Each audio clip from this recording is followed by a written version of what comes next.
Une question amusante posée lors d'un test d'admission à Oxford était de savoir si l'équation 2 puissance sinus au carré de x plus 2 puissance cosinus au carré de x est égale à 2 sur l'intervalle 0 de pi, combien de solutions cette équation a? Est-ce qu'elle en a 0, 1, 2 ou est-ce qu'elle est tout le temps vraie? Alors a priori, là comme ça on voit pas directement quelle est la bonne réponse, ni même comment faire pour trouver la bonne réponse.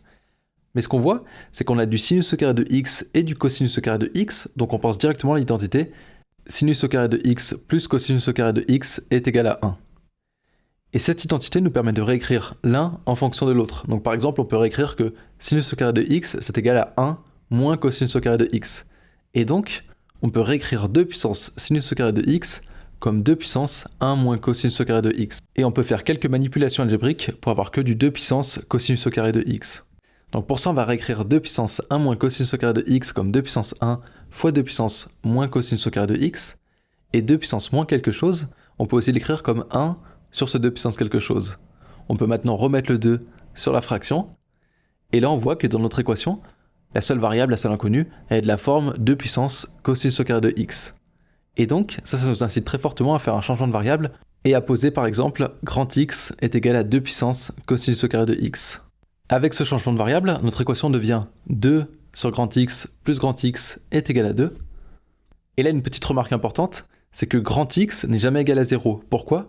Parce que grand x c'est égal à 2 puissance cosinus au carré de x, et que 2 puissance quelque chose, c'est jamais égal à 0. Et heureusement, sinon on serait déjà en train de diviser par 0.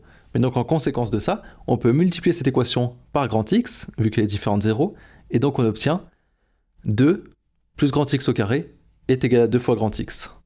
Maintenant on peut faire passer le 2 grand x à gauche de l'équation, pour avoir grand x au carré moins 2 fois grand x plus 2 est égal à 0. Et là je pense que vous le voyez, on n'est pas loin d'une identité remarquable. X moins 1 au carré, c'est égal à x au carré moins 2x plus 1. Et là, au lieu d'avoir plus 1, on a plus 2. Mais en fait, c'est pas très grave. Pourquoi? Parce que plus 2, c'est plus 1, plus 1. Donc le grand x au carré moins 2 fois grand x plus 1, on peut l'écrire comme grand x moins 1, le tout au carré. Et après, il nous reste encore le plus 1. Et là, on a déjà fini. Pourquoi?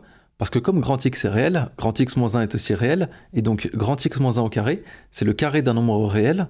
Et le carré d'un nombre réel est toujours positif. Donc grand x moins 1 au carré est positif. Et 1, il me semble que c'est le plus petit entier qui est strictement positif. Donc on ajoute un nombre qui est positif avec un nombre qui est strictement positif. Et donc le résultat est quelque chose qui est strictement positif et donc en aucun cas égal à 0. Et donc ce simple fait nous permet de conclure que cette équation n'a aucune solution dans R.